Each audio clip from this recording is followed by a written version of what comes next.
JayTime. So that means it's time to talk sports. Today we'll be talking about NBA trades, specifically the winners and losers. I think the winners of the trades, there's three winners. I got the Knicks.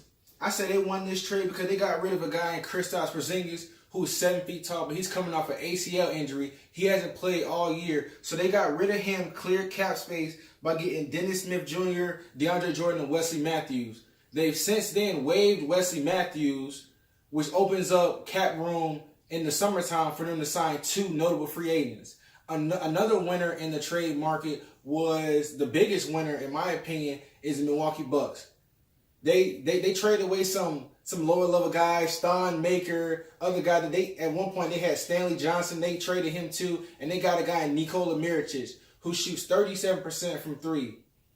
As a team, they only shoot 35%, but Nikola Mirotic takes his game up to another level in the playoffs when he's dropping 30. Like last year, he was dropping a lot of 30 points in a lot of 20-point games. They could put him, man, sit down Malcolm Brogdon and have him to stretch the floor out with Brook Lopez to give Giannis room to drive. Another winner is I would say the Lakers did well in trade market. Although we did not get Anthony Davis, we made two big moves. For one, we got rid of Michael Beasley. We had to lose Zub. I didn't like losing Zub, but we had to get rid of Zub. So we got a shooter. We got two shooters. We got Reggie Bullock from Detroit, a shooter, stretch the floor. You know LeBron likes shooters. And we got Mike Muscala, a big. He's about 6'10". He came from Philly. They traded him to the Clippers, and we just went ahead and got him by trading Beasley and Zub. I think the loser of the trade, I would say the biggest loser is the Celtics, because they're in a position now to where Danny Ainge came out and said today that him and that Celtics organization, Kyrie Irving, are in an engagement, and it's gonna be official July 1st. But I'm on the mindset that you trade a guy a year too early than a year too late, and they could potentially lose out because they're waiting on.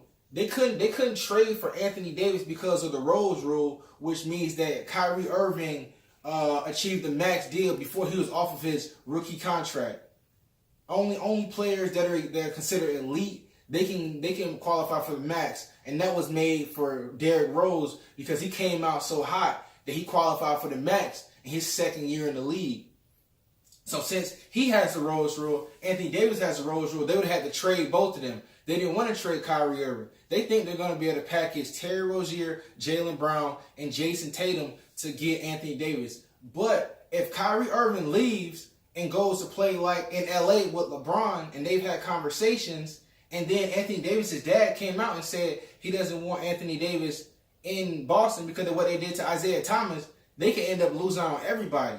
Now, the Celtics do have the best bench in the NBA. So this year is the year that they need to go win. I think if they make a solid push in the playoffs and make it to the finals and lose in like 6 or 7 to Golden State, then Kyrie has the potential to stay. The reason why the Boston Celtics are dangerous is because their bench. What makes a good bench is when you have a bench of guys that believe they should be starters. They're the only team in the NBA with guys on the bench that should be starters. Terry Rozier could be starting in Phoenix. Jaylen Brown could start on like 12 out of 30 teams in the NBA. So with that bench and their depth, and with Kyrie Irving being the closer that he is under 5, since he's able to elevate his game, he can take them very far. Another loser, in my opinion, a team that made a lateral move would be the Toronto Raptors.